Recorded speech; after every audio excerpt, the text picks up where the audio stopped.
Le forum des entrepreneurs des Bouches-du-Rhône, il s'est tenu à Marseille aujourd'hui. C'est l'UPE 13 qui l'organisait. L'UPE 13, c'est l'Union pour les entreprises des Bouches-du-Rhône. Son président est à mes côtés. Jean-Luc Chauvin, bonsoir. Bonsoir. Alors, c'est peut-être votre dernier passage à la télé en tant que patron des patrons, puisque vous passez la main dans une quinzaine de jours.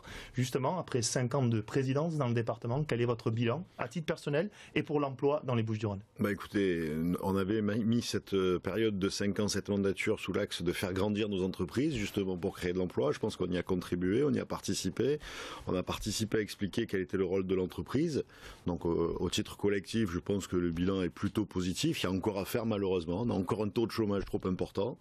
Et à titre personnel, je dirais qu'on est en pleine période de changement de modèle et que pour accompagner ce changement de modèle, il faut raisonner différemment et que notamment on a une leçon à tirer tous, c'est qu'il faut jouer collectif. Une entreprise, c'est à la fois les entrepreneurs d'un côté, les salariés de l'autre, et que c'est ensemble qu'on peut s'en sortir.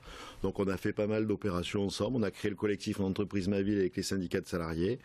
Voilà, je dirais. Vous avez parlé aussi beaucoup de métropole. On a parlé beaucoup de métropole. Est-ce que la métropole peut générer de l'emploi, justement? Oui, la métropole, si elle est gérée à la bonne échelle, et on sera exigeant là-dessus, les entrepreneurs, si on met en place les vraies priorités, ça sera uniquement positif pour l'emploi, puisque ça aidera les entreprises à se développer, et c'est une bonne chose. Vous parliez de chômage important, hein. On va dire que les Bouches-du-Rhône, c'est un des 3 départements les plus touchés en France. Pourtant, l'État a créé, a mené des actions avec l'aide à l'embauche, les contrats aidés, plus de 400 000 encore l'an dernier. Il y a des mesures, des leviers qui sont actionnés. Oui, mais vous savez, je crois que l'État peut faire tout ce qu'il veut, il peut mettre les leviers, mais ça fait 40 ans que ça ne marche pas.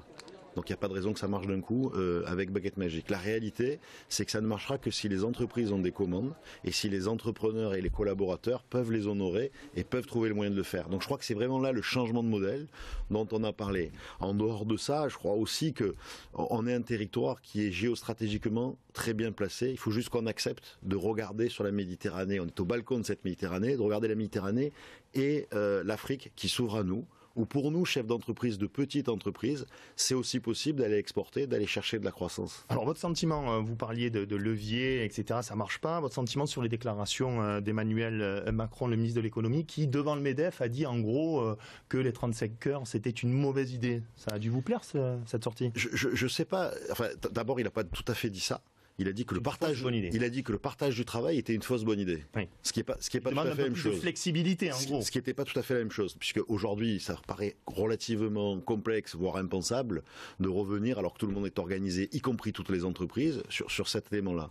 En revanche, on a un vrai besoin dans ce pays de sortir des dogmes et de pouvoir avancer, de changer le modèle justement pour créer de l'emploi. Nos voisins l'ont fait, ça marche. Nous, depuis 40 ans, ça marche pas. Donc je crois qu'on en est vraiment là. Dernier constat, si vous avez encore une seconde, c'est qu'on est vraiment sur un territoire d'avenir. On est sur un territoire d'avenir puisqu'aujourd'hui on est capable d'avoir des entreprises très importantes qui fonctionnent bien ici. On est en pointe sur le numérique. On est en train de reconquérir les marchés portuaires. Donc ce territoire est un territoire d'avenir si on accepte tous ensemble d'aller de l'avant. Le temps, c'est de l'argent.